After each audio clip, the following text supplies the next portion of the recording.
presentation of HBO Sports. For more than a decade, they ruled the middleweight divisions. At 160 pounds, Bernard Hopkins built a Hall of Fame legacy with 20 consecutive middleweight title defenses. Hard right hand by Hopkins. Set it up perfectly with the left. The executioner at work. Just 8 pounds north, but an ocean apart, Welshman Joe Calzaghe ruled the super middleweight division with his own decade of dominance. Look at the hand speed. Another non-stop Calzaghe barrage. But while Hopkins starred in some of the sport's biggest events, boxing's Prince of Wales stayed home, waiting for the right fight to take his perfect record abroad. After Hopkins' middleweight reign came to a close in 2005, he moved up to light heavyweight, scoring an emphatic victory over then divisional kingpin Antonio Tarver. What a performance by Hopkins. Meanwhile, against Denmark's Mikkel Kessler, Calzaghe proved everything he could ever prove at super middleweight. There's nobody else in the world exactly like Joe Calzaghe. And at the height of his popularity, found the perfect reason finally to cross the Atlantic. I would never let a white boy beat me. I would never let a white boy beat me. Tonight, Calzaghe follows Hopkins to light heavyweight, seeking to secure his legacy by defeating a legend. He's in for the shock of his life, 100%. And I just cannot wait to get in that ring and shut him up. I must win, and I must win big, and I must punish him to be able to look in everybody in their face and say, I told you so. It's Bernard Hopkins versus Joe Calzaghe on World Championship Boxing next.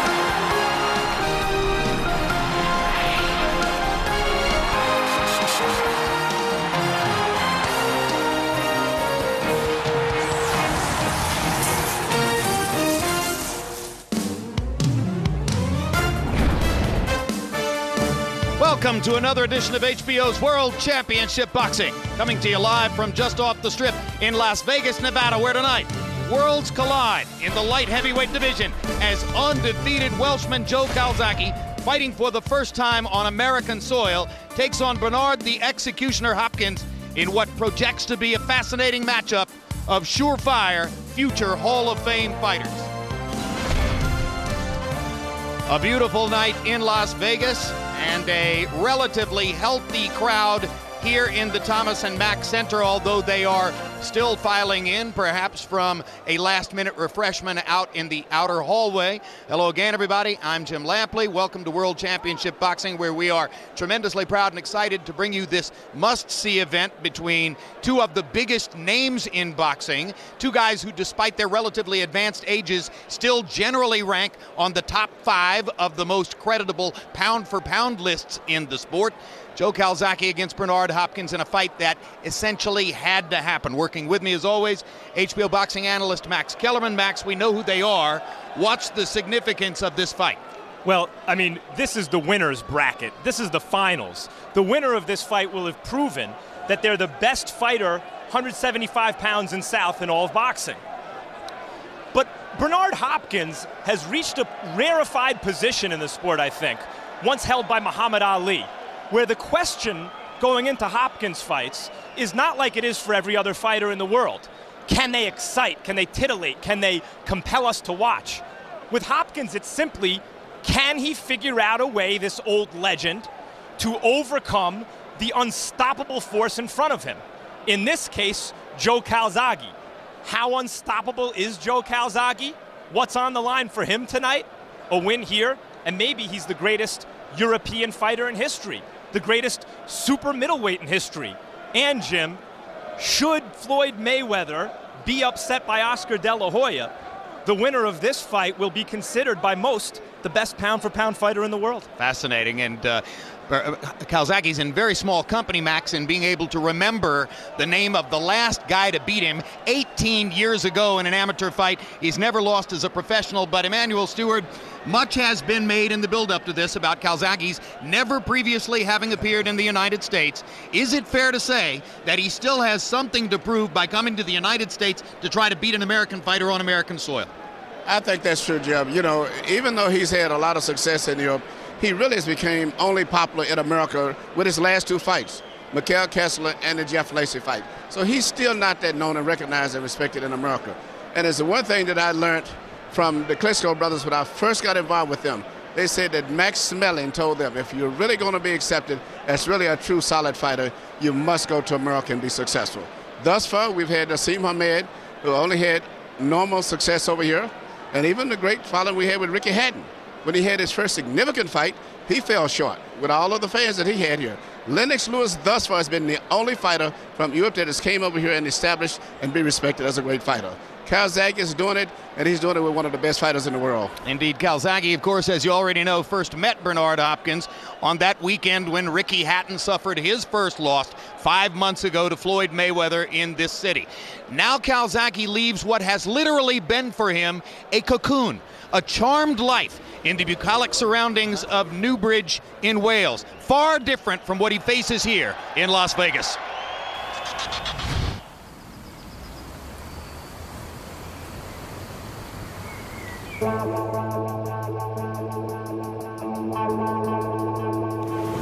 We leave it to last minute, we do. Have you noticed? We start packing 24 minutes before, not 24 hours. It's the first time he's ever done this, taking his son out of the friendly confines of Newbridge, Wales before a fight. But as Joe Calzaghe's father and trainer Enzo makes a final visit to the gym to pack for Las Vegas, he doesn't appear too concerned. But I've got to have, first of all, the gloves. Okay, where's that list? The gloves, the protector. Head guards, you've got the head guards, yeah, we just put it in. He loves his old gloves for sparring. He's had these for 12 years. It's amazing, and you can see it, right? 12 years. It's amazing, these are the only ones he ever wears. He'll be focusing basically on the event. Thomas Mack, 19th of April, that's the only thing that's in their mind. Viva Las Vegas. Later in the day, son Joe is himself in the midst of running several last-minute errands. Yeah, I got to leave early in the morning. I think the flight's 10:15, so I think you got a car picking me up about 5:45. It's not too bad. It's about a 3-hour drive to Gatwick, to the airport. This is all a new thing for me, but you know, 36 years old, finally making my American debut after all these years, 11th year as a champion, so finally being where I want to be, you know, a big stage. Undefeated in 44 professional fights, title holder for more than a decade, Joe Calzaghe is one of Britain's most popular athletes, and back in Newbridge, he's almost like a god. He's a local boy who's come up through the junior ranks and everything, got to the top and never changed. There's not a mark on him, and still like a film star. Here comes Calzaghe. Joe Calzaghe, sensational. They can see that Joe is just the same Joe Calzaghe that grew up in that community and hasn't changed in any way, but they can take a lot of pride in the fact that he has achieved a lot. Joe, good luck. I know you can do it, and I'm sorry I won't be there to give you your supper. Calzaghe begins to hammer it home.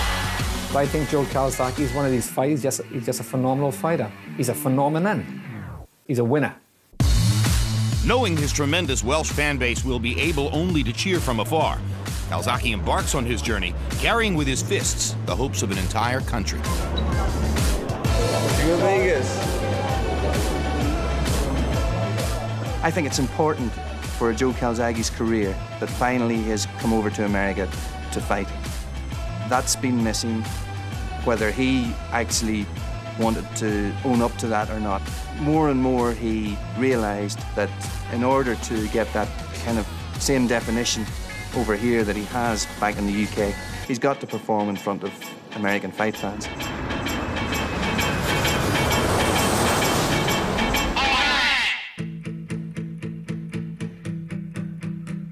Totally different climate, totally different time zone, where you're not the home fighter, so then you're outside your comfort zone.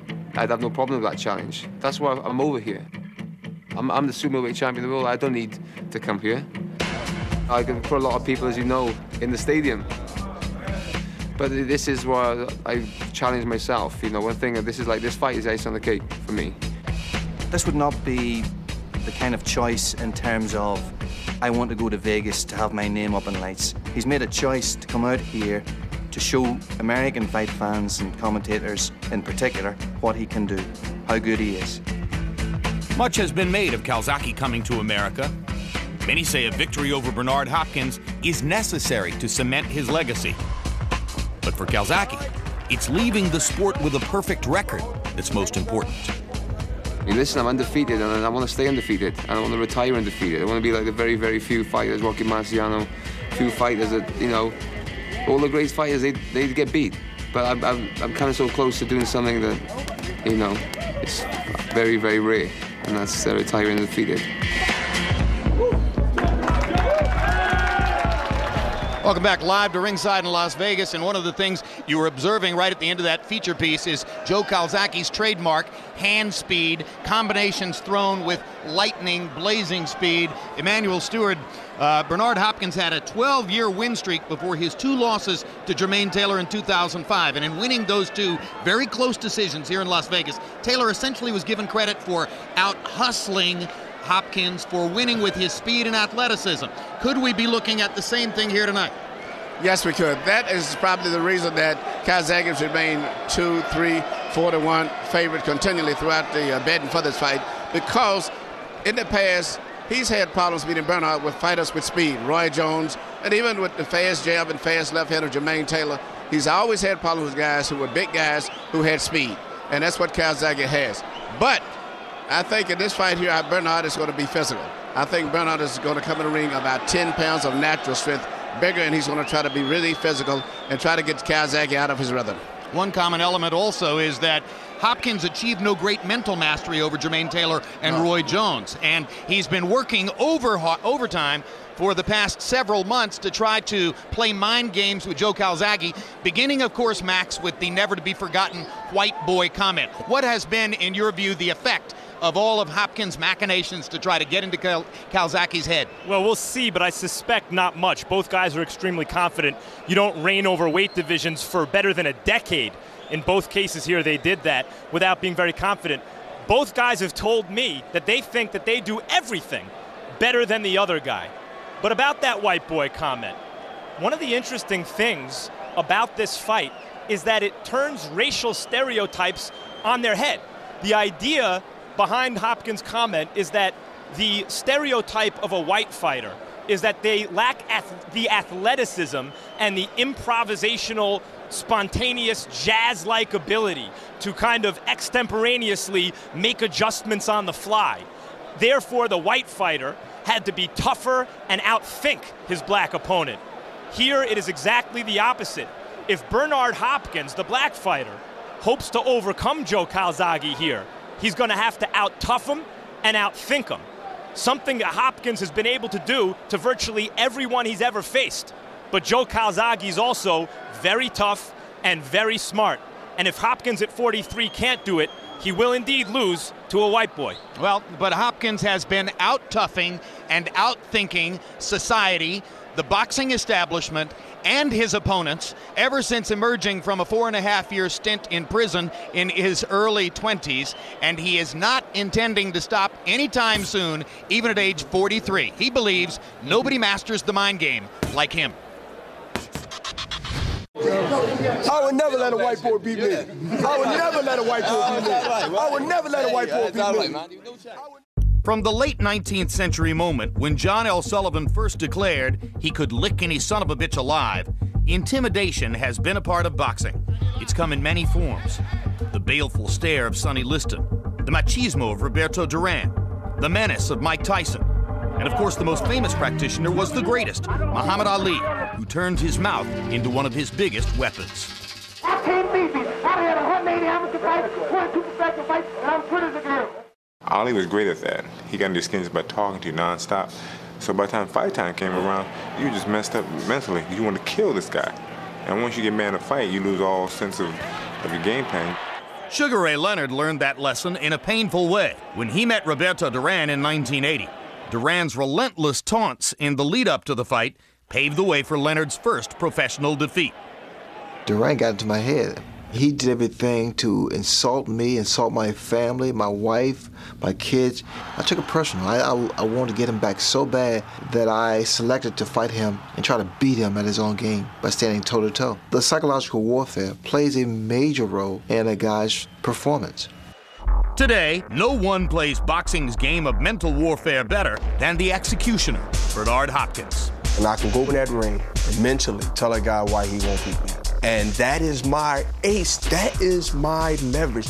For Hopkins, the mind games begin long before the opening bell rings. Everything he does, every insult, every utterance, every comment. I'm gonna kick his British ass come April 19th. Every shove at a weigh-in is planned out in his head to try and get into the other guy's head. Bernard knows how to play the mind game, and when he gets into your skin, it's for a reason.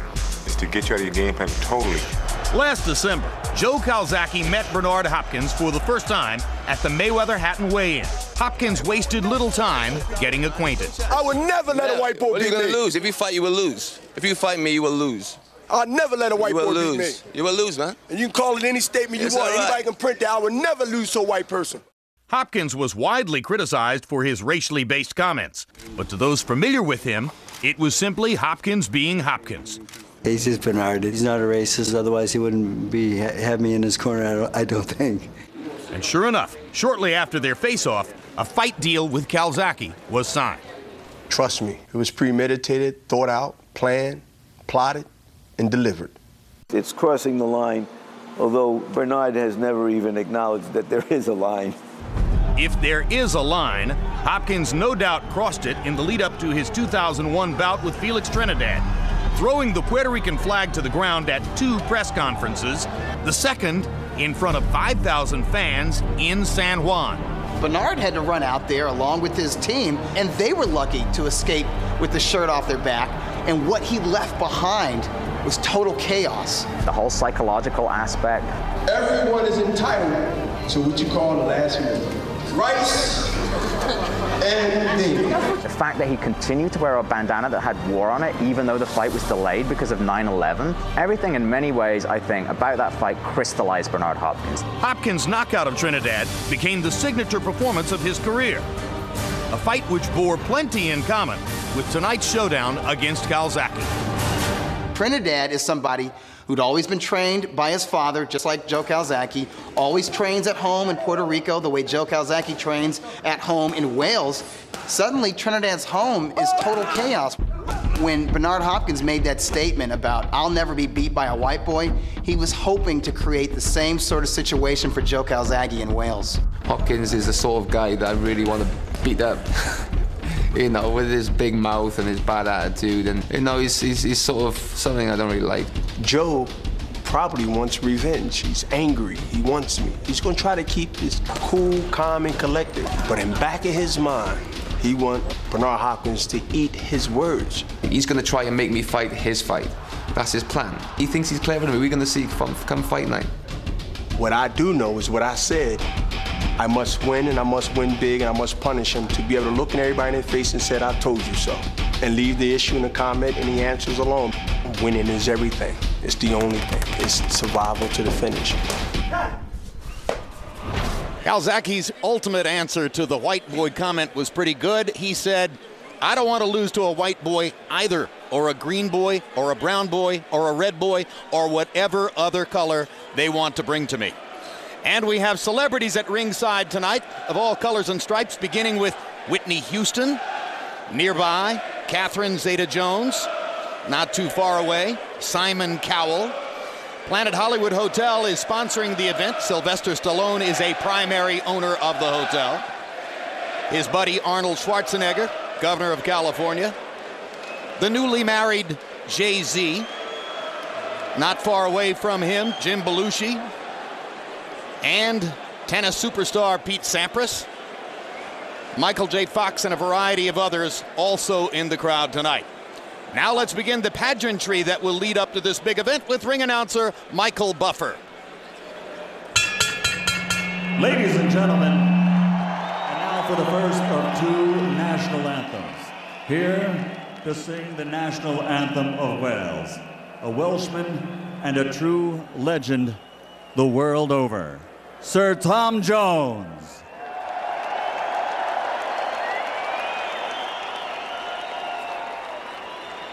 Are we working? It's on? Great. Are you ready? Here we go. My in blood burn harder and only me, Ross Rabbit and Torion and walk yon ovary. I good old Ravel with glad God with Tramad, Dros Ravid, causeless and I was glad, glad, glad, yon oivin glad, Tramo and vid, in be prospered, oh blooded, in your bar. How many have been?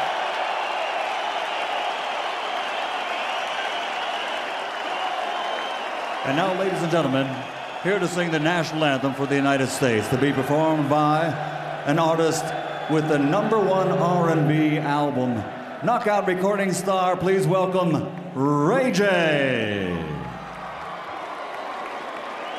Oh, say, can you see by the dawn's early light what so proudly we held at the twilight's last gleaming, whose broad stripes and bright stars through the perilous fight o'er the ramparts we watched were so gallantly streaming, and the rocket's red glare, the bombs bursting in air, gave proof through the night that our flag was still there. Oh, say, does that star-spangled banner yet wave o'er the land of the free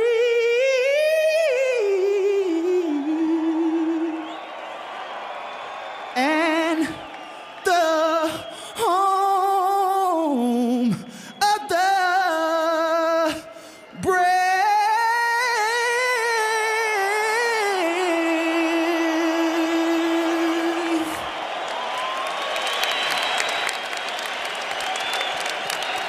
Tale of the tape for Bernard Hopkins against Joe Calzaghe. Hopkins at 43 years old, still near the top of the sport.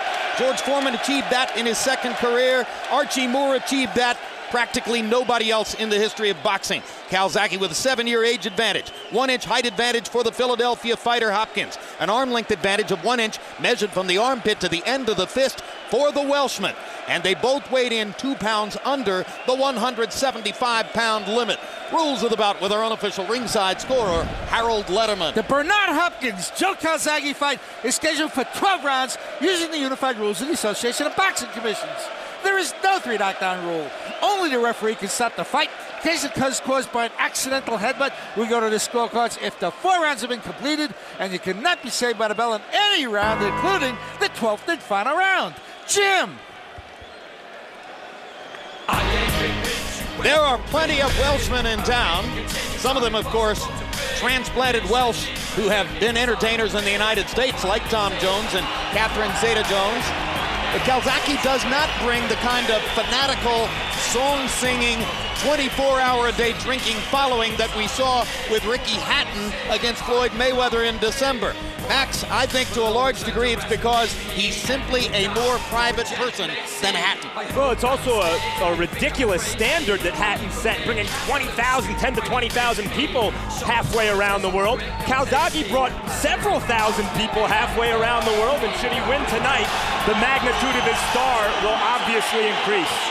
Throughout his career, Emanuel Stewart trained by one man, his father, Enzo Calzaghe. You wouldn't have predicted at the beginning that a jazz musician could be a terrific boxing trainer, but it's difficult to find fault with anything they've done. It's an unusual situation where this probably would be his only fight of maybe in history as the time goes on. But for whatever reason, the chemistry between them as father-son and as a trainer has worked. And sometimes you cannot explain it, and especially when you look at the other corner and see all of those celebrity stars and over there as trainers, but still they've been very effective with that system. Two tremendous performances in the last few years coming in. He undressed American Jeff Lacey in a situation where Lacey was a heavy betting favorite, and he thoroughly vanquished Mikkel Kessler in a fight in which many ringsiders had picked the unbeaten Dane, who seemed to have sounder technique and more power.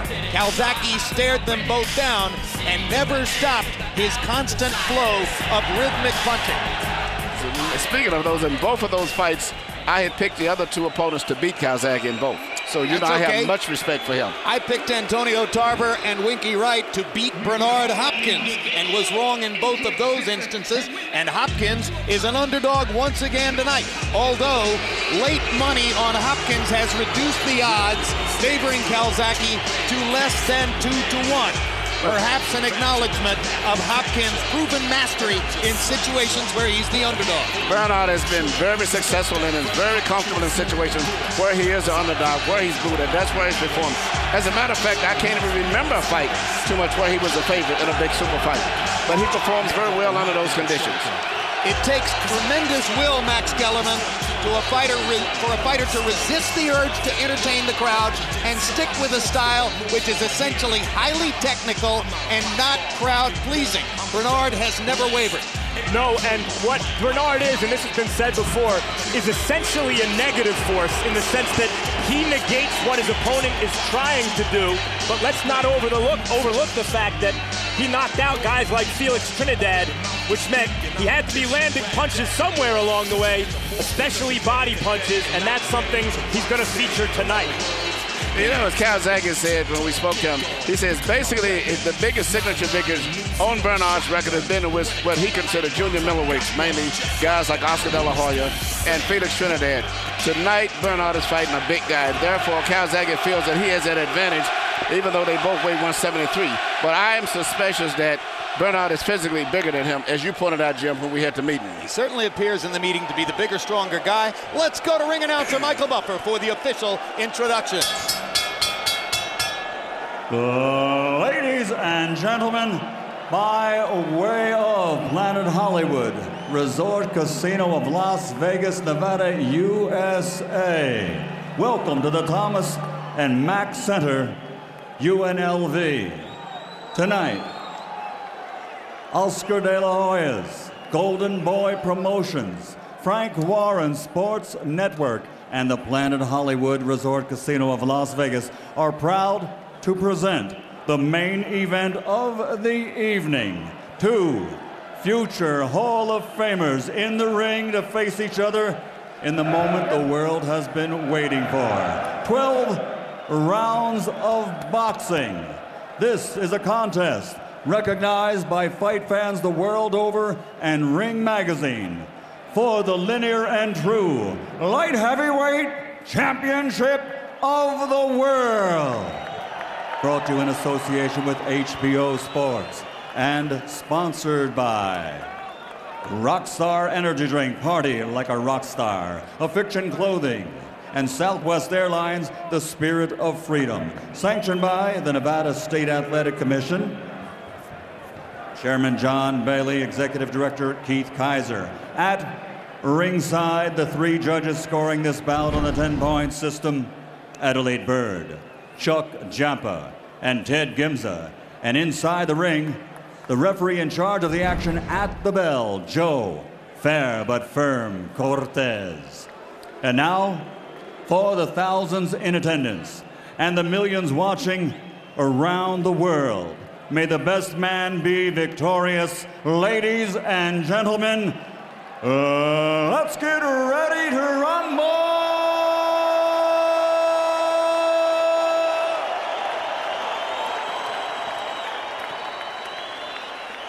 Fighting out of the blue corner, wearing black with white officially, weighing in at 173 pounds.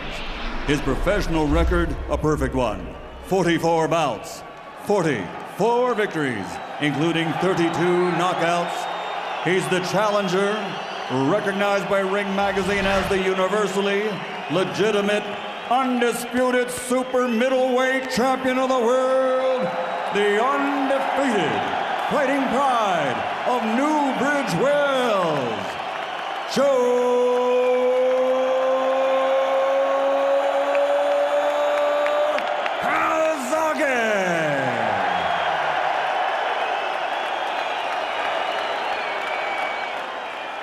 Fighting out of the red corner, wearing gray with red, official weight 173 pounds also. His professional record, an outstanding one. 48 victories, including 32 knockouts, with 4 defeats and 1 no decision. He's the former undisputed middleweight world champion, now in this division, the Ring Magazine titleist as the true, linear, reigning, defending, light heavyweight champion of the world, the fighting pride of Philadelphia, Pennsylvania, USA, Bernard, the Executioner Hopkins.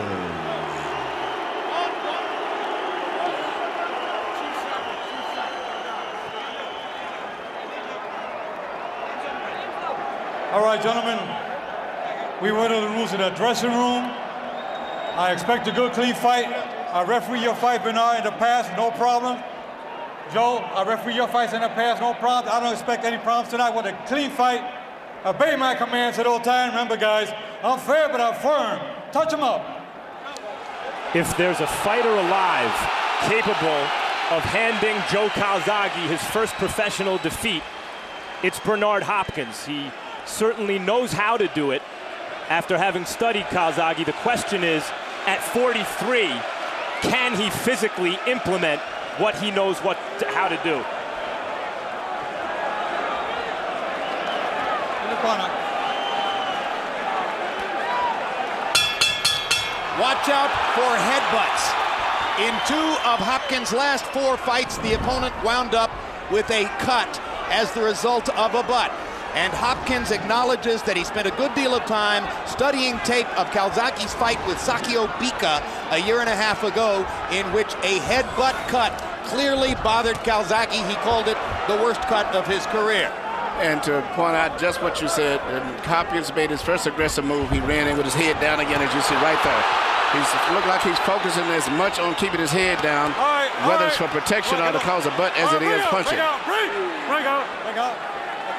Calzaghe makes his first spirited forward rush of the fight, and they wind up tied together on the ropes. Cortez breaks them up. And Calzaghe got the better of that head exchange as he seemed to bother Hopkins with his own head on the inside. Well, Calzaghe, when asked what he would do about Hopkins' supposedly demonstrated penchant, right goes Calzaghe down on a perfect right-hand shot by Hopkins. And Joe Calzaghe's been down before, but never in a big fight. No, Hopkins moved in like he was going to move into a clinch and shot a short, direct, point-to-point right hand. What an embarrassment to Calzaghe, and already an extra point on the scorecard for Hopkins. In Calzaghe's first big fight against Chris Eubank, he was also dropped early in the fight, got up and dominated Eubank in an excellent fight the rest of the way. It was a long time ago. And Chris Eubank ain't Bernard Hopkins. Hopkins isn't exactly a knockout puncher, but he landed that right hand straight on the chin. You have 2 fighters who are probably the 2 best adjustable fighters in boxing today. Calzaghe proved that in his last fight with Kessler. where he came back and turned the fight around, and Bernard does the same thing. So you're going to see a lot of adjustments in this fight as it goes on. And from already in round one, Calzaghe is showing tremendous respect for Hopkins' counter-punching skills. The Joe Calzaghe, who throws 70 to 80 punches per round, is nowhere evident so far, as his punch output is clearly being limited by his respect for Hopkins.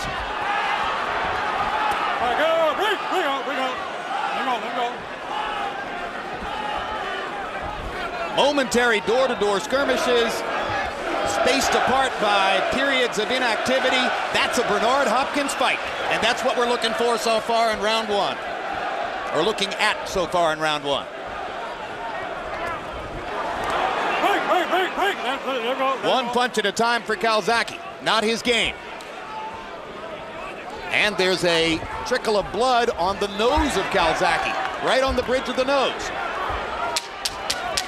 Perhaps the product of the right hand that dumped him on his shorts. What a great start for Hopkins in round one against Joe Calzaghe. But outside of the knockdown, the round would have been even. Maybe Calzaghe would have won it.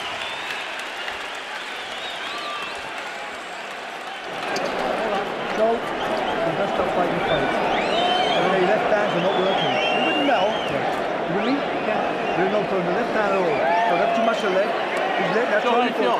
Good. No problem. You didn't let it night. You let him back the right hand. You stand in front of him. Get it? All right. Nice round. Keep using those feints, head movement, and don't forget the body for me, okay? All right? Very nice. Watch. Here you see Bernard moving in as if he's going to go into a clinch and shoot a perfect pinpoint short right hand. Couldn't have been any better than that. And the fact that Calzaghe wasn't even expecting that, because from that shorter distance, it would have made it had much more effect than if it had been a long-range punch. And any chance Calzaghe had of standing up was eliminated when Hopkins continued to proceed forward and with their shoulders engaged, managed to go ahead and finish the knockdown by putting Calzaghe onto his trunks. Total punches in round one by CompuBox count. Hopkins only threw 16, landed 4. Calzaghe 7 out of 35. Again, those kinds of numbers reflect a Bernard Hopkins round. Bernard wants to slow the fight down, fight in spots, and keep Calzaghe from getting in his rhythm, because Calzaghe is a rhythm fighter. If he goes on and gets into his rhythm later on, he still could turn this fight around. But right now, the fight is going just the way Bernard wants it to be. You know, people talk a lot about Bernard Hopkins' work rate or lack thereof. But in preparation for the fight, no one has a better work rate. He trains as hard as anybody. And that's why he's able at the age of 43 to even go 12 good rounds with these great younger fighters. And also, Bernard probably, I don't think anybody I've ever known in boxing is more intelligent in studying films and analyzing every movement of the body and hands. Meticulous preparation. Unbelievable, not just physically, but also in preparation of studying and analyzing an opponent. Every time Calzaghe nears Hopkins, Bernard is reaching out and clutching him with the left arm. And he's managing to do it most of the time on the opposite side of Joe Cortez.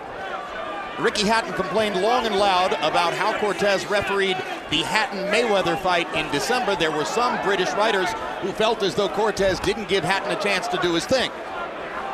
Bring out. What's punching behind the head? What's punching behind the head? Well, Mayweather had a lot to do with that. Yeah, and I think so far it's Hopkins who's keeping Calzaghe from doing his thing. And Bernard landed another straight right counter punch. That's his best shot, and he's landed it again in this round.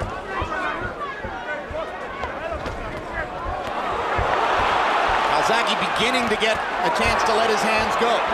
But still showing a lot of respect to Hopkins on the inside.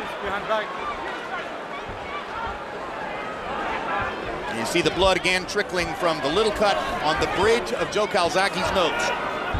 Calzaghe seems to be getting his rhythm going a little bit here. He's a rhythm fighter. He's starting to punch, bob, and weave. He's making adjustments to Hopkins and making Bernard fight at a little faster pace than he wants to fight at. Hey, look, keep this up. All right, keep it up.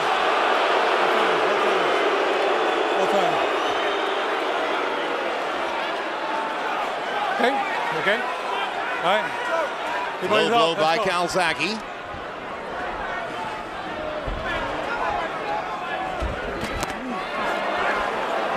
Once again, Hopkins reaches that left arm out. Momentarily holds Calzaghe, then drops it as Cortez comes in. right, break. Let him out.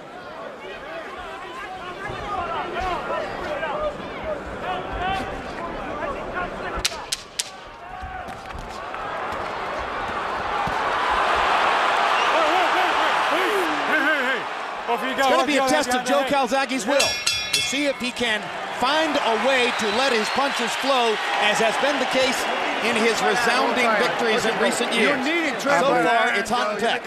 I believe he will. As the fight goes on, I see him getting into his rhythm now. Bernard is throwing one punch and lunging in with his head down at the same time, never trying to put together a series of combinations. You're chunking him with hooks. Immediately following this broadcast, countdown to De La Hoya Forbes, part of our Emmy-nominated countdown series. Then the live fight, Oscar De La Hoya against Steve Forbes, Saturday, May 3. Sorry. Don't clinch. All right, don't worry about it. Counter right away. Punch it behind the head right now, okay, on the clinch, all right? Water. Okay. Okay.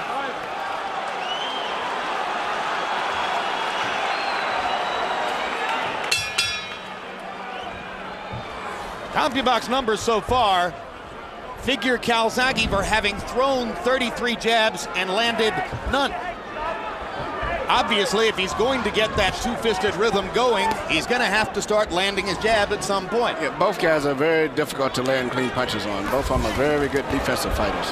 And now Calzaghe goes with the lead left hand down the middle and lands it. That may be a tactic that he would use to greater effect as time goes on. Guys, I got to tell you, I think the majority of the effective punches have been landed by Hopkins, including in the last round. Bernard said going into this fight, he's not going to be able to beat me on flair. And I don't see Calzaghe beating Hopkins on flair so far. All right, stop. Hopkins getting in 3 right-hand body shots before Cortez pulled him apart. Bernard Hopkins is extremely adept at getting in subtle punishment when the two fighters are engaged in what might be called clinches, and it doesn't look like much is going on. Something is going on, like that. Bernard's a very cagey guy, and one of his heroes is the famous middleweight from Philadelphia, Benny Briscoe, and he's, who kept his head down, which avoided getting hit, made opponents hurt their hands, but also he's landing very short, accurate punches. Calzaghe is busy, but his punches are more of a slap. Bernard's are more crisp, more accurate, more body weight. Calzaghe's game is to fight at a moderate distance. So far, Hopkins is making him fight either from great distance or in a phone booth, up close. Both of those situations are better for Hopkins. Bernard is fighting the fight that he wants to fight. Calzaghe cannot fight the fight he wants to fight at this stage. And that's saying something, because Calzaghe's always been able to impose his style on his opponent. But still, as the fight goes on, I think he's going to step it up whether he wins or loses, because he's just that type of a guy. He makes great adjustment, and once he senses he may be losing the fight, he does become more intense. Well, the first adjustment that appears necessary here is how to find a distance at which he can mount his offense without getting sucked into Bernard's vortex. And it seems to me that minute by minute, he's beginning to feel his way toward that. You see his hands flowing more rhythmically here in round 3.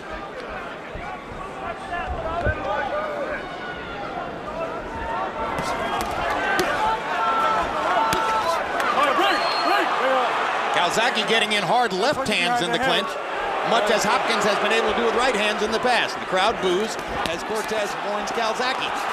Body shots by Calzaghe. Hopkins drives him away with a counter right. Both fighters landed in that sequence.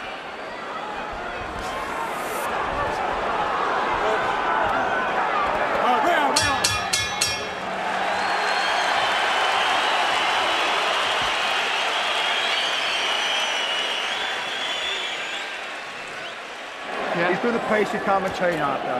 Okay, can you keep it going, Joe? Yeah. How do you feel? It feels good, Joe. And lower the left hand, start getting left, right, left. All right, double combination. Trying to keep a tight guard, though. Huh? Keep it today, yeah, but you're getting too worried about the tight guard. That's what's catching you. It's catching you because you relax it, you throw the left. You have to be careful. Yeah. You have to be careful, Joe. Yeah, cool. You got to start stepping these rounds up. You start stepping up, a bit too cautious. He's catching on the cautious, right? Yeah. When you hear me? All right, you just can't get away with one punch, okay? He's a sucker for the right hand. Come back to the left hook. Feint him, right hand, left hook. He's going to work all night long, I promise you. All right? Let's go. Deep breath. Freddie Roach is the head trainer in Hopkins' corner. He actually has 4 people on his staff, might be called a kind of joint chiefs of staff arrangement. Trainer Mackie Shillstone, John David Jackson to talk about southpaw and defense, Nassim Richardson, who's been an assistant trainer throughout his career, and Freddie Roach. Harold, how do you have it through 3? Okay, Jim, 2 rounds to 1, 29-27. Bernard Hopkins. You got to give him an extra point to round 1, just like you said, for the knockdown. But Jim, I got to tell you, Bernard's got Joe Calzaghe fighting his fight. In other words, Hopkins' fight. Calzaghe rushes in, and Bernard hits him with a right hand. I thought Joe was busy enough to win round 2, but certainly in round 3, the Hopkins right hand is more effective. 2 rounds to 1, Hopkins.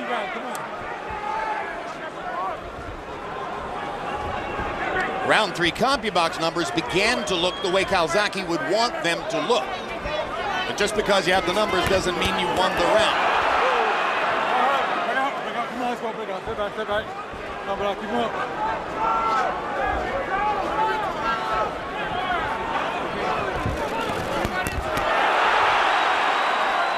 Break.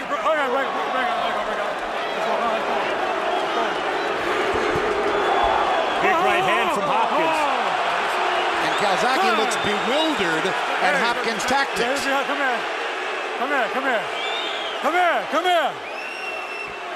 I tell you, I don't want any rough tactics. I don't want to take any points or disqualify either one of you, understand? It's a clean fight. Let's go, time in.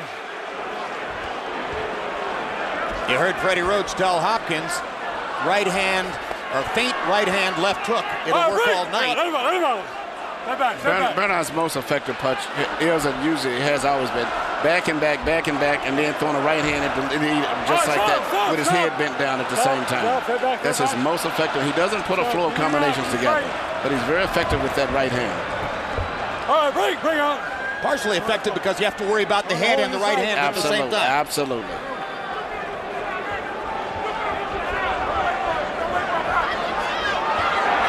Calzaghe dropping his hands. Trying to rush Hopkins the way he was so successfully able to do against Jeff Lacey of the United States a couple of years ago.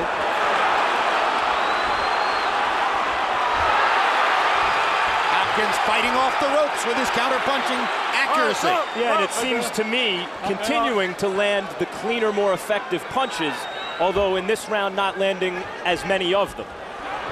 Stop. Let's go. And I think my point about Hopkins being the bigger man is proven out as they stand and face each other in the ring. The one in-tight advantage we knew about. But he's stronger in the upper body than Calzaghe. Yeah, you know, when they had the weigh-in, which they request you to do, you don't have to do it, it's mandatory. When you come to the arena, I think they said Calzaghe weighed 181 tonight. Bernard refused to weigh in tonight for the second weigh-in. Which is why we showed you no unofficial weights. Watch your foot. Southpaw against a conventional fighter. Their lead feet will often get tangled up. And you heard Joe Cortez saying, watch your foot. Now, Hopkins, for some reason, stands in a neutral corner to watch the round card girl come in, and then finally turns away to walk to his own corner.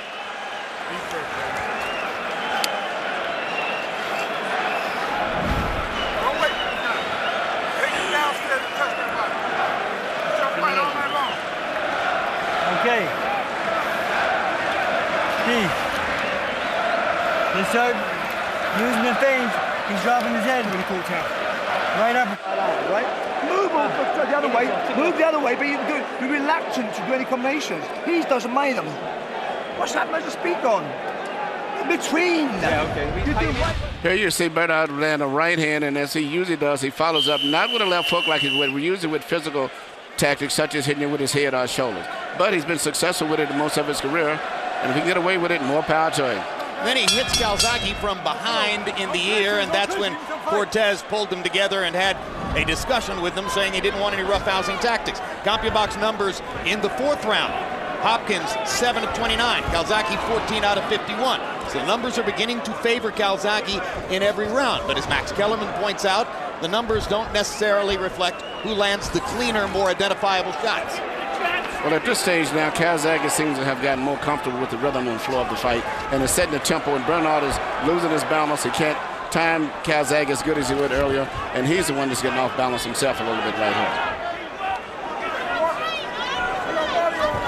When Calzaghe drops his hands in front of his opponent and does that showboaty kind of stuff, it's generally an indication that he's feeling comfortable and ready to start really doing his thing. I'm surprised when he does that, Hopkins doesn't punch. Don't hold the head down, man. Let's go. Let's go. That time, Calzaghe very concertedly covering up inside to make sure Hopkins didn't land anything. More and more, Calzaghe is concentrating on trying to develop combat from the outside and avoiding it inside. But you know, Jim, as you said, the more identifiable punches, whenever I see sweat flying, it's generally flying off of Calzaghe's face due to a clean shot from Hopkins. Although Calzaghe landed a good striking left hand in that last exchange. Indeed. Let's go, let's fight. Calzaghe seems much more relaxed now than in the first couple of rounds. Well, he's pretty figured out now that Bernard's biggest weapon is just simply that one short right hand lead that he throws when he pushes his head in. And beyond that, Bernard is not having a good flow of anything else. Stop. Stop.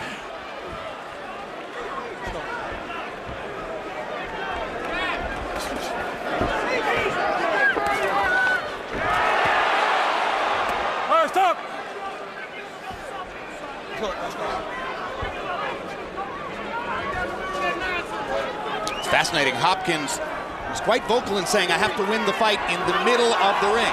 For the last 2 rounds, he has circled the ring with his back to the ropes constantly. Maybe he didn't mean that he had to win the fight in the middle of the ring. Or maybe he likes the way he's fighting off the ropes. Well, he was fighting very good, and the right hand that he knocked Calzaghe down was similar to the right hand he really knocked out, really, for the most part, Robert Allen. Stop right there. Now we see some deception in Hopkins' defense. He talked about before the fight the old Jersey Joe Walcott turning, making it look as though he's walking away, and then coming back with a quick right hand left hook. He's starting to take that Walcott posture, if not throw the punches. Good right hand to the body by Hopkins there. Earlier, Calzaghe landed a good straight left hand to the body and the left upstairs. Calzaghe getting in more punches and a good left hand that clocks Hopkins before the bell. Hopkins felt the need to fight back after the bell. I just found the method of fighting. I just found the method of fighting now. Later tonight, West Coast viewers can catch the latest installment of Real Sports, featuring an interview with presidential candidate Barack Obama on his love of basketball. I can't imagine more fun than having a good pickup basketball game. With Hillary Clinton, perhaps. East Coast viewers can see a replay of the show tomorrow morning at 8 a.m. And April 29, it's a special live edition of Costas Now. Bob Costas leads a town hall-style discussion into the relationship between sports and media. You need more than 1 and 2 shots. Let's go to combinations. When you do combinations, you can't handle your team. Okay? Combinations. CompuBox numbers on power shots in round 5. Hopkins 10 out of 31, Calzaghe 11 out of 32. In other words, virtually even. And Calzaghe gave his fans something to sing about that round, apparently, Jim. Or maybe they just wanted to sing.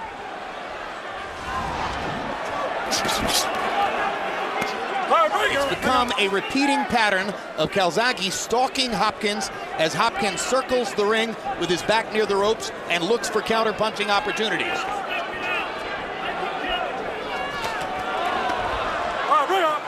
This could be a difficult fight to score because Calzaghe looks very comfortable. He's coming in, but he doesn't have any power. His punches are just a little flurries inside. Bernard lands the cleaner punches, but Bernard only would throw 1 punch and then smother you right away after that. So it can be a very rough fight to score. Calzaghe is starting to make his left hand produce music upstairs. Landing more solidly, landing more consistently than in the first 2 rounds.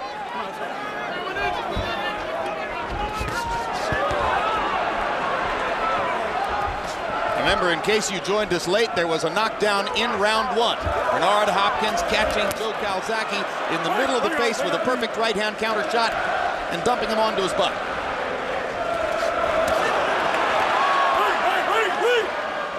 Break out, please. Let's go.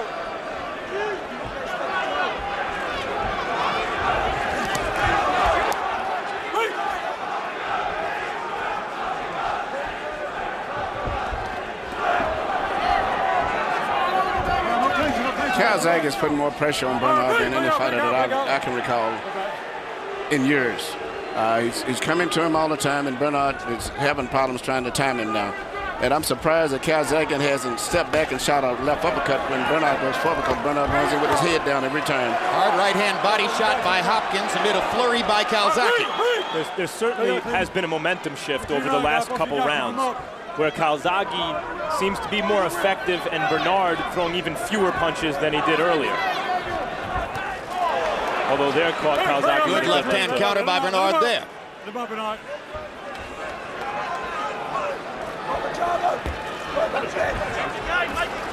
Now Calzaghe is beginning to regain confidence in his jab. Couldn't land it early in the fight.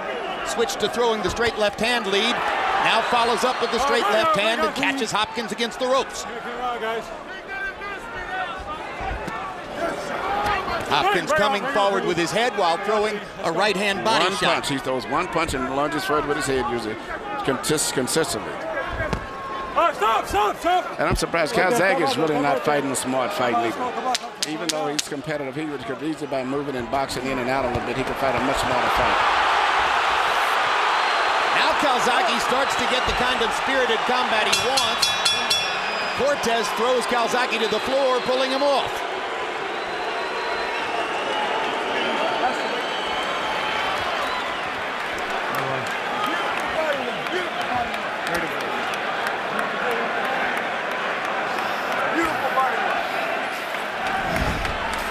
Okay, what's the order? Okay, Bernard. I want a clean round. I don't want any rough tactics. I don't want to start taking any of your points. Give me a clean fight. So this guy's still going behind the head, too. Yeah. Okay. No, we're fucking good. You want to get this guy stop you or you want to stop him? I want it for the same thing, no rough tactics. I want it for the same thing. I won't start taking any points from either one of you. I'm telling you now, do you want him to stop you? Or you want to stop him? That's the fucking way it's going to go. That's the way it's going to go. Are you with me now? Make your fucking up to the powder here, right? Right through the A's, and attack the fourth.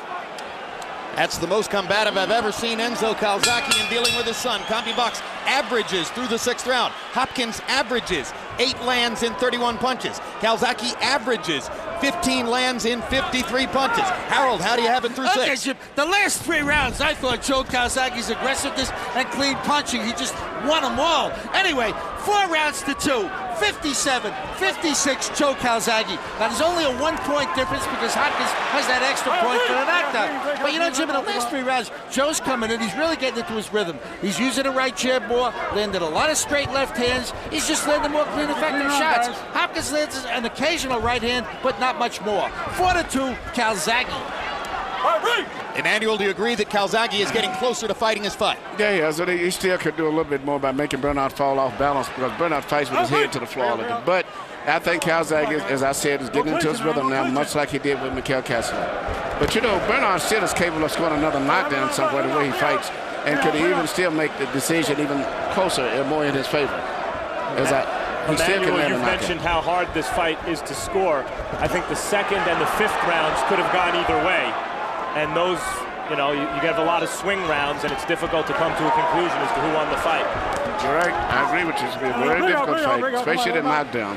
And I think Bernard still is capable of scoring another knockdown. I think it's also possible that the 3rd round, which Harold Letterman gave to Hopkins, could conceivably have gone to Calzaghe, who was by far the busier fighter. So 3 swing rounds, at least. Exactly. But we expected that the rounds would be difficult to score.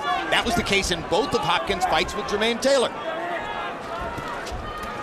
No, and for those who would be critical of Hopkins' style here, I know Calzaghe's not a spring chicken, but this is a 43-year-old fighter that's ancient in boxing. And you know, it's amazing, too. I've never saw Bernard Hopkins ever decisively beaten.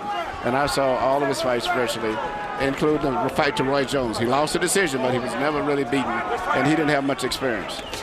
And we saw the fights with Jermaine Taylor. He's boxing's Greg Maddux. He's just an incredible athlete. Amazing man. Well, he spent 17 years fighting in the 160-pound weight class. And Emmanuel Stewart, you began to observe toward the end of his middleweight reign that maybe he would be better suited to move up in weight. He looked so spectacular in his first light heavyweight fight against Antonio Tarver that you were tempted to wonder, well, what might he have been if he had been a light heavyweight for 4 or 5 years prior to that? He has been a light heavyweight. He was just always, without even in training, eating nothing but vegetables and, you know, running every day at 5 or 6 in the morning. He was always, and still he was very weak making 160. He's been a light heavyweight a long time. Calzaghe scores a rally along the ropes. Hopkins felt a need to retaliate. The best way to make Bernard Hopkins fight offensively is to go hit him, as Calzaghe is doing. That's what I was saying right there. Calzaghe almost was knocked down again, simply because of the way Bernard is letting him run in off balance. How do you score that round? I think Calzaghe should have won the round, but he almost lost a 2-point round. Yeah. Okay, right the ace, okay? Yeah. He's feeling it now, Joe, he's feeling it now, right? But you've got to start the ace, the 3-4 ace, 3 to 4 ace. You're throwing a big left hand but not landing anything. Right? This guy's ready to be taken. You can start walking him down. You're the stronger man, okay? Towel on my shoulders now. Cold towel.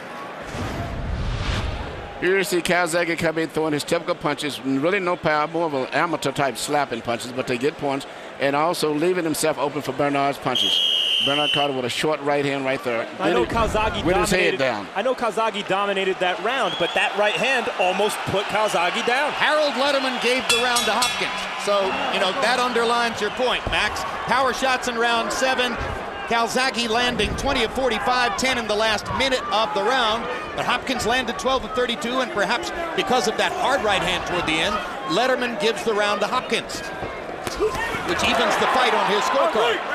The real question you ask when scoring a round, or at least I ask myself, is who would I rather have been that round? I'd rather be the guy who's doing the damage. I thought that Calzaghe won the round. I think the fact that he didn't go down and it was just one clean blow, I would still say he hustled that round, I believe. This is the challenge the judges are facing tonight. And I suspect the judges agree with you, Emmanuel.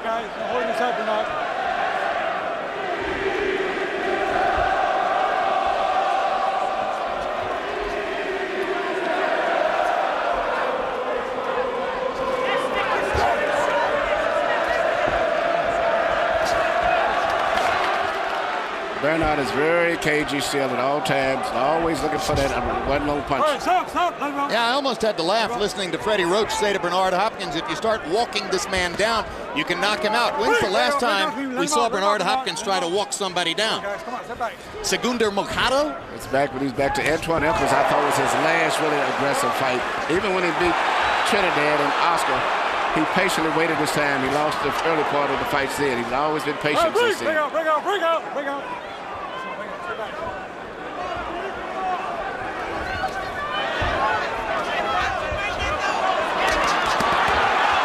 Another 4-punch rally by Calzaghe, punctuated by a right-hand counterpunch from Hopkins.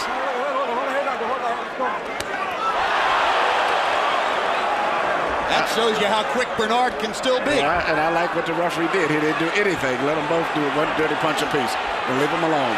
But Calzaghe just slapping with his punches. Trying to chop Hopkins down with a chopping left hand. There's a solid left from Calzaghe. Hopkins lands his right.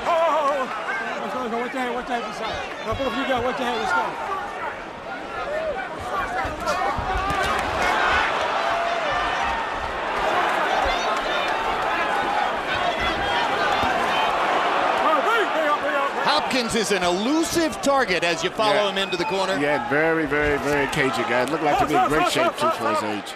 Body movement, head movement, little steps left and right. He knows every trick to make himself difficult to hit. Sometimes Calzaghe wants to pull the trigger on a punch and just can't find Bernard. But I tell you what, he's setting a tempo that Bernard is not that comfortable with. Calzaghe constantly trying to apply pressures, trying to speed the tempo of the fight, trying to make the 43-year-old man fight, and now showboating around the ring. You won it. If you carry this way, cool, all right? You're boxing to your pace. You can't stick your pace. The guy's knackered.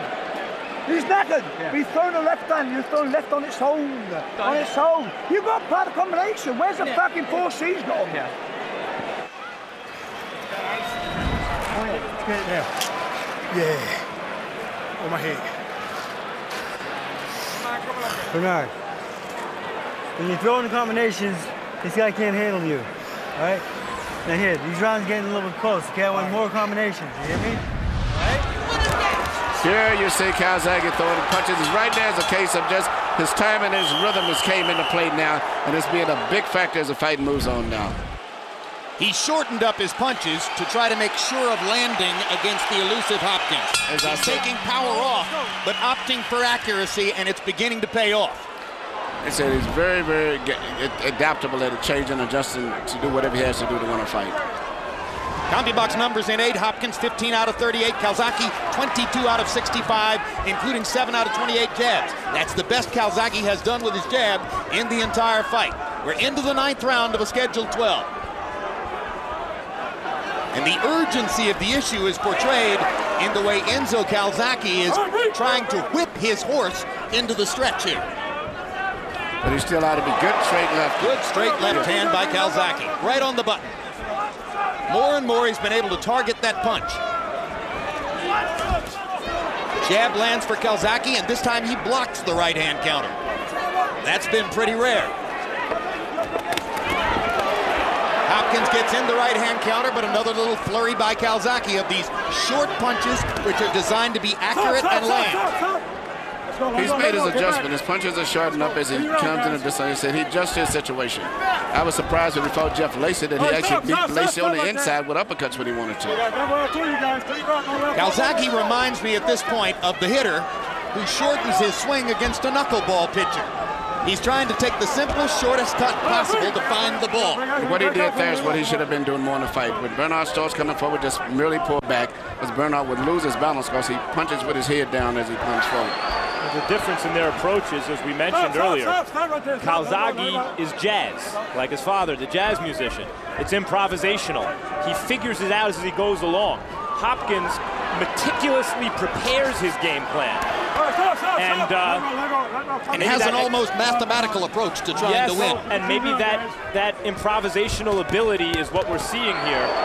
Hard right hand for Hopkins, but Joe was rolling with the punch. And he's coming right back and not letting Bernard really take the play.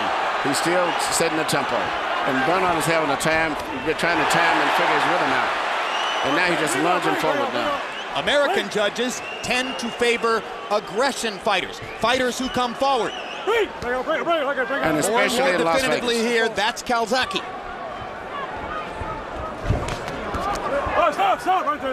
And now for the first time this round, Calzaghe is landing the punches that are making the sweat fly. Hold that head, Calzaghe.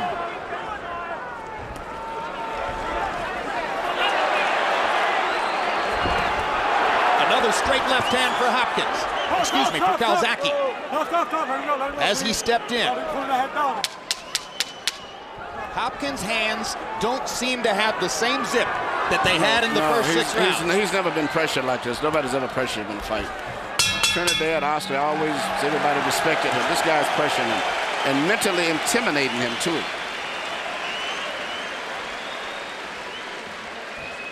So grab your combination, grab your combination, and the jab got to land. Land the jab, he's got fuck all in there now, right? He's doing the same old pattern now. Rat-a-ta-ta, rat-a-ta-ta, follow the bunch. Where he goes rat-a-ta, bring the spin him up and bring the uppercuts in. You listen to me, Joe, you listen to me, Joe. You won the next 4 rounds in big style.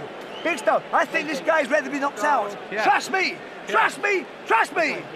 Yeah, listen, well, let's tell him how to do it. Listen, now when you move your feet up to him and you're making him use his legs, you've got to punch with him, okay? He's going away. All right, now come on.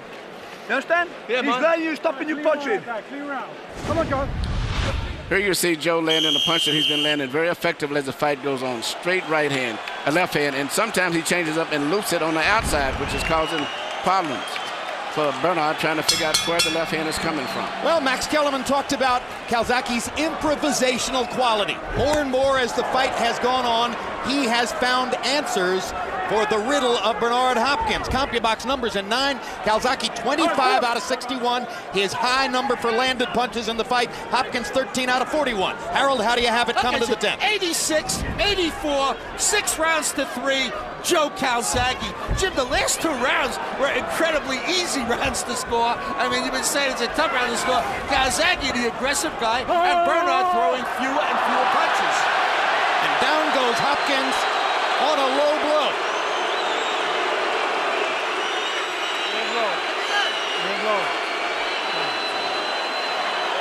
No point deduction so far.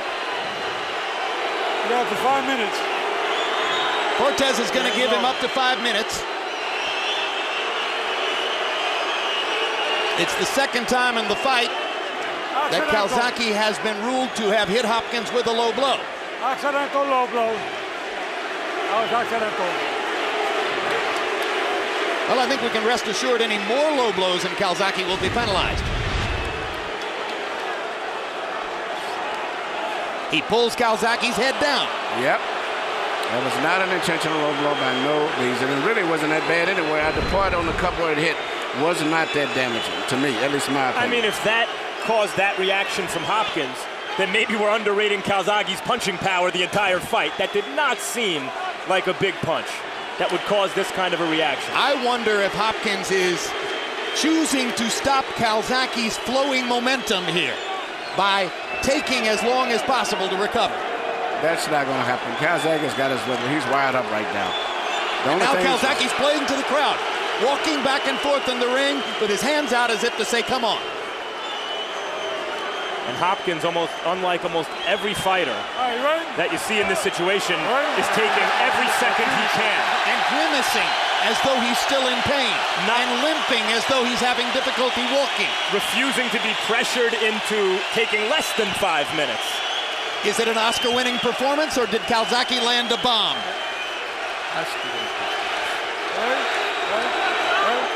You don't often get nominated for an Academy Award for a movie that takes place in April. That said, we did not take the punch. That's true. Maybe it was debilitating. Bring out. Clean run, guys. Straight right hand by Hopkins. Stop.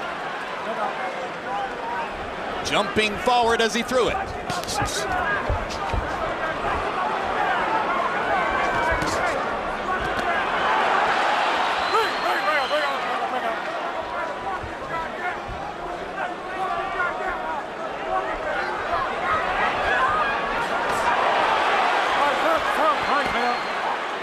Calzaghe with his hands down around his waist. Hopkins elected to tackle him high. He's got to watch Hopkins' right hand set at all times. He's very dangerous with that right hand lead. Come on. I want you wrestling inside, man. You know rough tactics.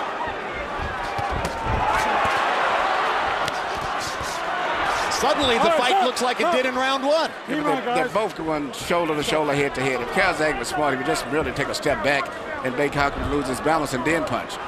As long as he's meeting punch to punch, anyone could get butted or either one could get hit. Well, it's not in Joe Calzaghe to simply make Bernard Hopkins come to him. He's a go-forward fighter, always has been. Bring out, come on, let go. I will not take any points for a chance of holding any one of you. Joe Cortez there explicitly stating, I'm not trying to take any points. Stop right there. And Hopkins gets in 2 low blows on Calzaghe on the opposite side away from Cortez. They weren't big shots. No, but they were reminders that he'll do whatever he has to do. Calzaghe is taking big leaps forward, but he can ease the timing when he's getting a little careless as he's running in now. Looks like Hopkins needed a breather. He took it, and he seems like he's better for it. Absolutely. Seems a bit rejuvenated. Stop. Stop.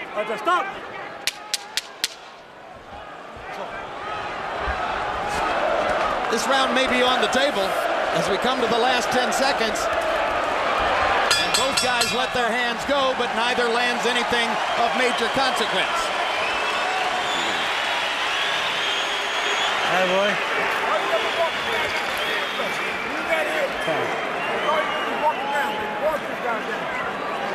Tap. All right, B. That was you. Little range? Not worry about your left hand. You're concerned defence only. You're boxing this style. Defence only first. You can use that many times. You can throw 5 or 6 big on. Why don't you put 5 or 6 in? Where are they? Okay. Then you've been saying okay for the last 6 rounds. Joe, you got to win these 2 rounds big. You're not doing it.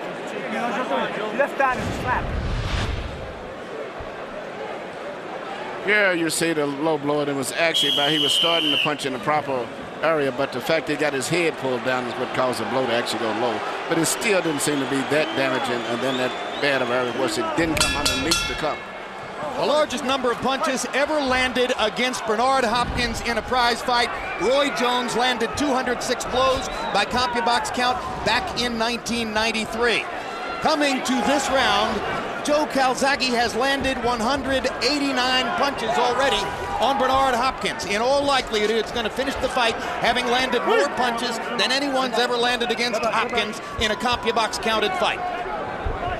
Heading into this fight, conventional wisdom was that Calzaghe, younger, faster, higher volume of punches, would outwork Bernard and win a close decision. And that's what it looks like it's on its way to being this fight. The question now is, can the great old fighter pull something out of his bag of tricks and pull off the upset? Calzaghe may help him back. He's covered in so careless there, leaving himself wide open. And Bernard still is a KGO guy. He still can punch. And he has good eyes, so he can see opportunities. 2 of the 3 judges who are scoring the fight are very recognizable faces, well known here in Las Vegas. The third is a judge from Illinois, whose record is not all that intelligible to us. Don't know that much about it. We'll show you the judges later on as the fight progresses toward the decision. In spite of all the work that Hopkins has done with Mackie Shilstone, the great conditioning coach, it seemed to me at the end of the last round, when they were both flurrying, Hopkins' old, tired arms were just unable to keep up with Calzaghe's. Well, you made the point that you thought maybe Hopkins took a long rest after the low blow to recover a bit from the exertion of the fight. Mackie Shilstone has a tremendous record in having conditioned fighters for special challenges, including helping Bernard Hopkins become a light heavyweight to fight Antonio Tarver. He's did a fantastic job with all of the fighters he worked with. And to me, one of his masterpieces, though, aside from the Michael Spinks, preparing him to win the title from Larry Holmes, was Roy Jones, moving Roy up to a heavyweight, where he looked very good and natural. That time, Calzaghe backed Hopkins off in an exchange of flurries. You know, and subtly, Calzaghe has been able to force Hopkins to fight more of his fight, flurrying with Calzaghe with his back against the ropes. All right, stop, stop. Stop, come on, let's go. Come on, let's go. Chopping left hand by Calzaghe, and now Hopkins is claiming another low blow, but Cortez didn't see it. Let's go, Bernard. Come on, let's go. No, you need to go. Let's go, come on. Hopkins claiming he was hitting the cup. Cortez didn't see it. Consequently, there'll be no penalty. Cortez says go right ahead and fight. But might there be retaliation? Hopkins trying to retaliate with his big right hand. Look. Come on, let me have your hand. Let's go, let's go.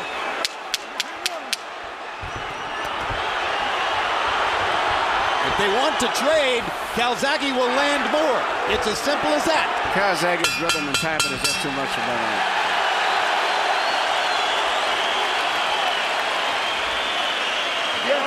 Fucking leg you left it for. Did he cheat him out? Fucking cheat my ass! Don't worry about the cheating. What he's doing is what the fuck are you doing?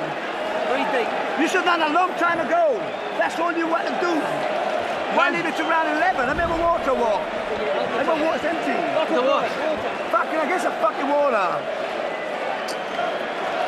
Fucking, don't get it. It's out. Breathe deep. It's over. You don't win this round. It's fucking over. You got to stop him. Take another drink. You got to stop him. Have you got it? We're going in the back of the last round. Now here. Go out there and own the guy. Finish off, win the fight. All right, go out there. You winning the fight. Now let's finish strong. Let's finish strong. Ladies and gentlemen, this is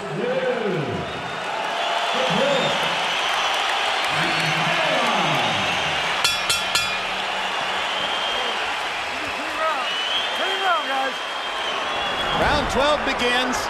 Freddie Roach urging Hopkins to finish strong. Enzo Calzaghe with a flurry of F-bombs for his son. You know, but in the corners, Hopkins' corner feels he's ahead, and Calzaghe's corner seems to feel Calzaghe's behind, saying that he needs a knockout. I heard Leon Tabbs tell Bernard Critter that he's winning the fight. Which was surprising to me. You never know whether he means it. You know, I mean, with an older fighter like Bernard, wouldn't you say that anyway, simply to keep him motivated and keep him going? And I think in the case of Enzo Calzaghe, he's trying to urgently whip his fighter into continuing to throw, continuing to let his energy flow. I would tell Bernard, every punch you throw with full power. You know, because you're not going to want to run it to see whether he wins it. I would tell him that he should go with full power in any punch that he throws. It certainly would seem that if somebody needs a knockout, it's Hopkins.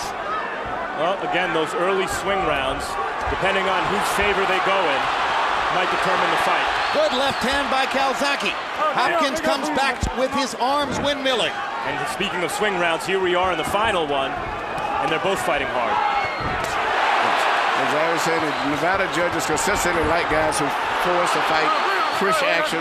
That's how you had the controversy with Trinidad when he fought with Oscar, and always throughout history. So, according to the way they score, I would have Calzaghe winning according to Nevada's scoring system. It was a given when you compare their styles that Calzaghe would be the aggressor. The only question was whether Hopkins' counter-aggression would befuddle him and ultimately upend him. It certainly looked in the first few rounds as though it was more than possible. But then Calzaghe got his rhythm going in the middle rounds. That knockdown in round one scored by Hopkins also seems to loom large at the moment. Indeed. As does the fact that no point was ever deducted for the 2 times that the fight was stopped because of low blows by Calzaghe. And incidentally, it's Hopkins who came in with the low blow reputation.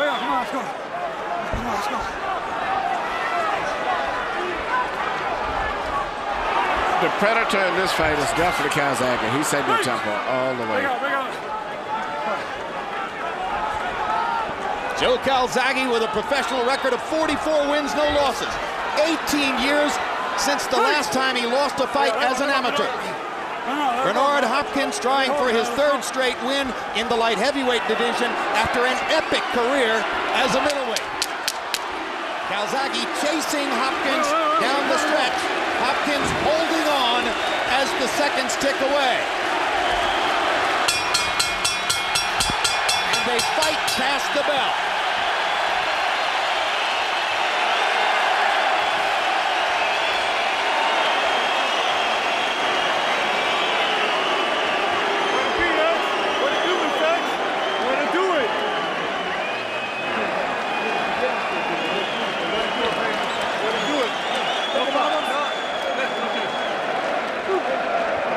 Let's take a look at the 3 judges who have the responsibility of choosing a winner. Adelaide Bird. This was her 40th title fight. She was one of the 3 judges who scored the landslide for Calzaghe over Lacey. Chuck Champa, by far the most veteran of the 3 judges here, had what most ringsiders would regard as the right score in Mayweather De La Hoya. Mayweather winning 116-112, winning 8 of the 12 rounds. And Ted Gimza of Illinois. 9 previous title fights. It wasn't difficult to find Juan Diaz leading Julio Diaz 79-73, and we don't know much beyond that about him. Harold Letterman, what's your final scorecard show? You know, Jim, I'll tell you something. In my eyes, it wasn't a tough fight to score. I mean, I saw the monstrous Bernard Hopkins right hand in the first round. But after that, I mean, Joe Calzaghe was all over him. 9 rounds to 3, 116, 111, Joe Calzaghe. He was the aggressor. He landed more punches. I thought he landed the cleaner punches. Bernard never landed any clean left hands the whole fight. And he won the last 5 rounds on your card. Oh, yeah. I mean, it was not that bad. He was chasing him down the whole fight. All right. So we'll get the decision here in a moment as both Hopkins and Calzaghe played to the crowd. Ultimately, I think it was a pro-Calzaghe house. Perhaps a few more Welshmen than Americans here.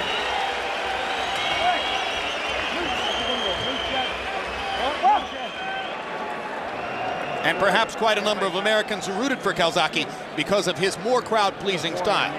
That's Mackie Shilstone there talking to Hopkins. the physical conditioner who has done so much for fighters like Hopkins, Roy Jones, Michael Spinks. CompuBox numbers found Calzaghe landing 232 total punches, by far the most ever landed by an opponent in 21 Hopkins fights counted by CompuBox.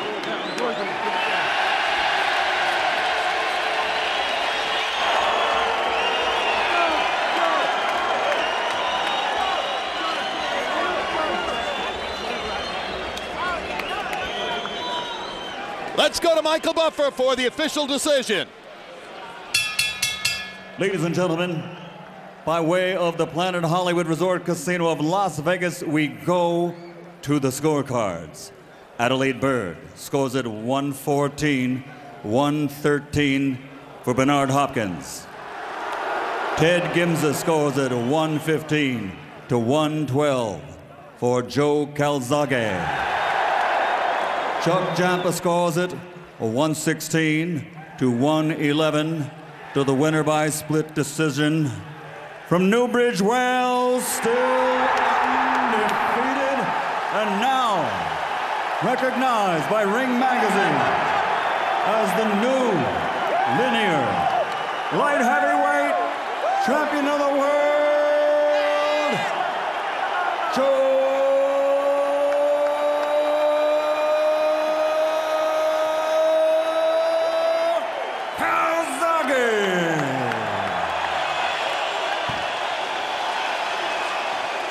Bernard Hopkins stood next to Michael Buffer during the reading of the scores and projected the look of disbelief as the third score was read, and Calzaghe gets the split decision victory. Yes! Final CompuBox numbers, and once again we remind you of Calzaghe's accomplishment in having landed by CompuBox count more punches than anyone has ever landed against Hopkins. 232 by CompuBox count. The previous high number was 206 by Roy Jones all the way back in 1993. Calzaghe landing at a 33% clip, which rose constantly as the fight went on. In the first half of the fight, he landed at about a 27% number. Hopkins actually had a lot of offensive output for Hopkins, landing 116 power punches, nearly 10 per round, and that's a very aggressive showing for Bernard. Of course, Calzaghe's hands are going so much, he throws so many punches that it makes it a little bit easier for a counterpuncher like Bernard to get off. He had counted on that as a platform for winning the fight for him, but at the end of the day, it's Calzaghe who emerges victorious and moves to 45 wins, no losses in his career. Let's go to Max Kellerman with the best light heavyweight in the world. Joe Calzaghe sharing a moment. Joe, congratulations. According to CompuBox, you just landed more punches against the great Bernard Hopkins than anyone ever has as a professional. How did you do it? I don't know. To be honest, I found it really hard tonight. You know, he caught me in the first round. I think I slipped, but I had to dig deep. You know, Bernard's a great fighter. I knew that before the fight. He was wide. It was very difficult to pin him down, so I just had to let my punches go. And it was a hard-earned victory. But I just love to say thanks to the fans, all the fans that come and see me. I love you all. Thank you so much. Joe, it seemed around the fourth round at some point, you started doing your thing where you drop your hands and have that kind of frenetic movement showing that you felt more relaxed. Is that something that you do to psych yourself up, or is that more a reflection of how you're actually feeling at that moment? I think it's just a reflection of how I'm feeling. You know, obviously I got caught early, so I was a bit wary of his right hand, you know, and he was very defensive, so I just had to be patient. But in the fourth round, I started to loosen up, and I felt I was getting stronger as a fight. I knew it wasn't going to be pretty, but the win's the win, and I thank God, and thanks so much. I'm so happy, so happy. You said you felt you slipped. It was a clean knockdown. Did he ever hurt you in the fight? Oh, we just said I slipped. No, I'm joking. He caught me the flash knockdown. It's only the third time in my career being on the floor, and I got up, and what great champions do. I just went on with my business, and like I said, I'm so happy right now. As you did against Chris Eubank many years ago. Later in the fight, towards the end of the round, he seemed to hurt you with a right hand. How close were you to going down at that point? No, seriously, I was only hurt the one time. Well, the way he was hurt, it's a flash knockdown. He didn't really catch me clean, so after that, I can't say I was really hurt. Later, I'm forgetting the round, but he complained of a low blow and was demonstrative about it. The crowd seemed to not believe that he was actually hurt. and thought that he was buying time. What do you think? Well, look at the replay. It must be the phantom punch, but you know he's a wily old character, Bernard. He's a great fighter, and I think the pace was getting to him a little bit, so he done everything he could do to take a rest. Where does this rank in the toughest fights of your career? Where does this one rank? Yeah, I'd say it's one of the toughest fights in my career. As I felt I had energy, but it was very difficult to pin Bernard down. I knew that. You know, I like fighters coming to me. He was very wily, very clever, holding on the inside. You know, listen. The guy's been around so many years, and you just said to me that I land more punches than any other opponent, so I'm pretty proud of that. Joe, Kelly Pavlik is a big middleweight. Roy Jones has been campaigning for a shot against you. Lots of big names out there for you to fight. Who's the one you want? I'm not sure. You know, maybe I'm the legend killer. I just finished Bernard Hopkins, maybe Roy Jones. We'll have to wait and see. We'll sit down. I'm just having a good rest with my family right now, and take some time out, and then we'll see what the next step is from there. Congratulations, Joe. Thanks very much. Thank you. Jim? All right, thank you very much, Max. Well, Roy Jones is seated about 5 rows away over there in the media area. What do we want to see Calzaghe do now that he's moved to this perch at 175 pounds? Is a Roy Jones fight satisfying to the public? I think that's the fight I would like to see. The new Super Roy, the new young Super Roy. I would like it. I thought Roy looked very good his last fight when he fought with Trinidad, even though Trinidad looked good also. So I think that Roy and him would be a very interesting fight. Also interesting to see what's left in Bernard Hopkins' future in the ring, should he choose to fight again. Let's go back to Max Kellerman with Bernard. No? Bernard. Yes, okay. All right, thanks very much. I thought I was crossing up the truck. Let's go to Max with Bernard Hopkins. Bernard, impressive for 43 years old or any age, but you did seem to slow down a bit in the middle rounds. Did you feel your age tonight at all? No, I was just pacing myself for the long haul. I mean, I had him down early in the round. I knew I was busting him up. And I was just doing what Freddie Roach told me, just take him into deep water, pick him off when I want to, and let him run into the shots because he come straight forward. I mean, it's clear that the world know and the fans know, other than the Brits, know I won this fight. And I made it look slightly easy, but look at my face. I'm not bruised up. I don't have a bruise. I bust him up. I hit him with short right hands. And I control the pace like a true veteran. Tied him up when I want to, walked him when I want to, and picked up rounds when I need to pick up round. But Bernard, I think it was an execution of the old school technique and everything. And he was throwing punches and missing. He was missing a whole lot. Okay, according to CompuBox, he landed more than anyone's ever landed against you. It appeared early many or most of those shots were in fact not landing. Later it appeared that they were landing.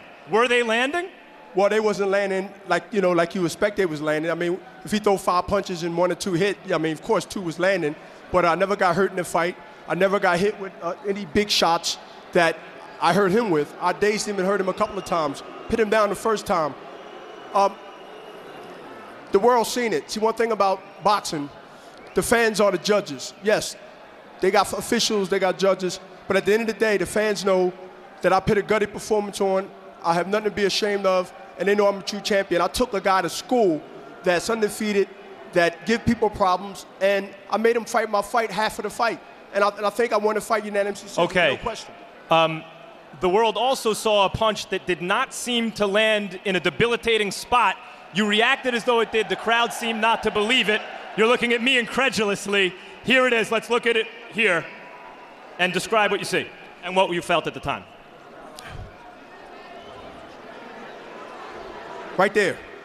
He's right there. Yeah, but right there looks just below the belt. Right here where his sign is at. Right here, right on this patch here. That's my crouch. I mean, I ain't gonna ask you to feel it, but it's right there. I mean, you pointed out, you set yourself up with it, but that's what he hit me right there. And it sort of knocked my private outside my cup. And that's what I told Cortez that, and he gave me 5 minutes. So, I mean, it's clearly, I'm glad they got videotape, and I'm glad you pointed that out. Bernard, no one disputes that you're one of the very greatest fighters of all time at any age. What you even did today is remarkable, no matter who got the decision.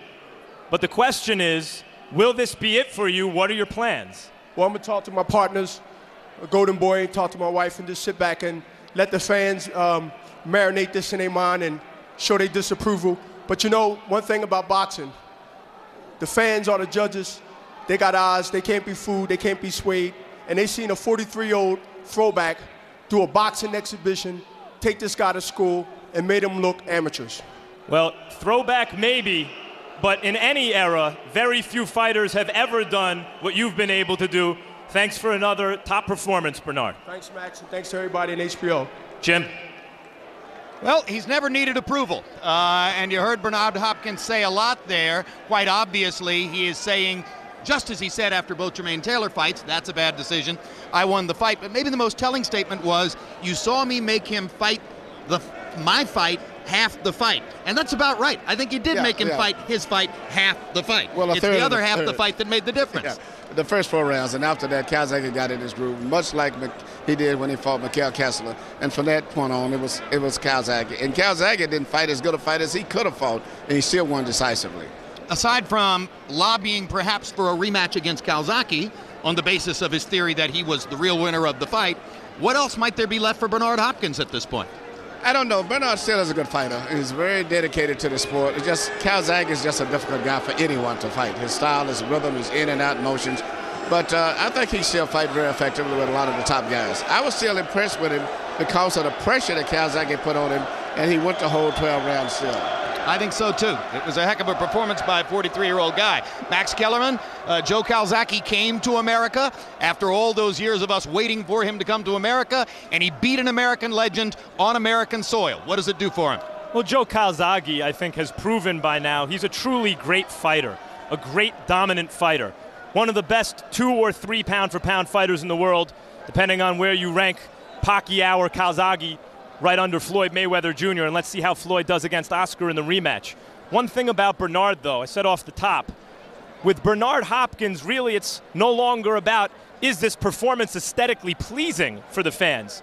Because unless you're looking for really, really subtle, as Bernard says, throwback boxing skill, it's not going to be aesthetically pleasing. It's all about, can this old legend figure out a way to win? And against Jermaine Taylor twice in recent years, and now against Joe Calzaghe, he's figuring out a way to not decisively lose, but it's not exactly the same thing. Do you want to see Calzaghe against Roy Jones, or do you want to see him against a younger fighter like Kelly Pavlik or Jermaine Taylor or Edison Miranda or Arthur Abraham? Or Chad Dawson, who just gutted out a very tough and close win against an excellent fighter in Glenn Koff Johnson. Roy Jones is the big, big, big money fight, and I suspect that's what we'll get. I'd like to see Joe take on Kelly Pavlik sometime in the not-too-distant future. Well, and surely somewhere out there, Antonio Tarver is saying, why didn't you mention me, Jim? My name should be in that sweepstakes, too. There are a lot of possibilities for Calzaghe now that he's gotten past this particular hurdle. It was the event we expected it to be. The crowd appreciated what they saw. A terrific performance by a 43-year-old fighter, Bernard Hopkins, but he loses to the still unbeaten 45-0 Joe Calzaghe, now the king of the 175-pound weight class. Thanks very much for being with us on this one. And if you missed any part of tonight's telecast, you can catch it again on HBO tomorrow at 9 a.m. or on HBO 2 at 5 p.m. Tonight's installment of World Championship Boxing will also be rebroadcast a final time, also on HBO 2, Tuesday night at 11:15. Also upcoming on the HBO Sports calendar, May 3, Oscar De La Hoya fights live on HBO for the first time in 7 years, matching up with former 130-pound title holder Steve Forbes. May 17, Boxing After Dark returns with a 3-fight card filled with young prospects. Yuri Orcus Gamboa takes on Darling Jimenez. James Kirkland fights Irma Mosele Albert, and Alfredo Angulo faces off with Richard Gutierrez. May 31, HBO pay-per-view brings you a welterweight matchup pitting Shane Mosley against Zab Judah. June 7, Kelly Pavlik defends his middleweight title against Gary Lockett. And April 29, Costas Now returns with a special live town hall edition focusing on the ever-evolving relationship between sports and media. Next on HBO, stay tuned for the premiere of Countdown to De La Hoya Forbes in our Emmy Award-nominated Countdown series. And now, for our entire HBO crew, I'm Jim Lampley saying so long from Las Vegas, Nevada.